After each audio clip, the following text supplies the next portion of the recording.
નમસ્કાર, સ્વાગત છે આપનું સમન્વય સમાચારમાં। ભૂખ્યાને ભોજન અને તરસ્યાને પાણીની સેવા આપતી વડોદરાની શ્રવણ સેવા ફાઉન્ડેશન હવે પશુ સેવામાં પણ અગ્રેસર જોવા મળી રહી છે। વડોદરાની શ્રવણ સેવા ફાઉન્ડેશન દ્વારા ગાય માતાને 2000 કિલો તરબૂચની ભોજન સેવા પૂરી પાડવામાં આવી છે। ઉલ્લેખનીય છે કે તાજેતરમાં શ્રવણ સેવા ફાઉન્ડેશન દ્વારા ગૌ માતા માટે મોટા જથ્થામાં કેરીનો રસ આરોગી શકે તેવી વ્યવસ્થા કરવામાં આવી હતી, ત્યારે હવે ગૌ માતાઓને તરબૂચનો મહાભોગ આપવામાં આવ્યો છે। શ્રવણ સેવા ફાઉન્ડેશન દ્વારા છેલ્લા 3 વર્ષથી જરૂરિયાતમંદ લોકોને સ્વાદિષ્ટ ભોજન સેવા આપવામાં આવે છે।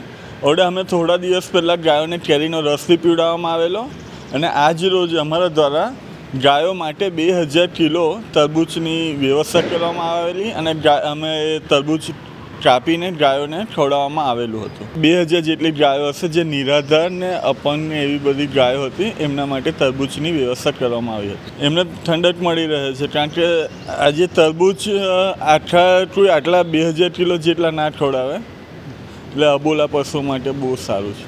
શ્રવણ સેવા ફાઉન્ડેશન 3 વર્ષથી નિસહાય વૃદ્ધોને સ્વાદિષ્ટ ભોજન સેવા પૂરી પાડી રહી છે। સાથે જ જરૂરિયાતમંદ પશુઓને મદદરૂપ થવા માટે સંસ્થા હવે આગળ આવી રહી છે।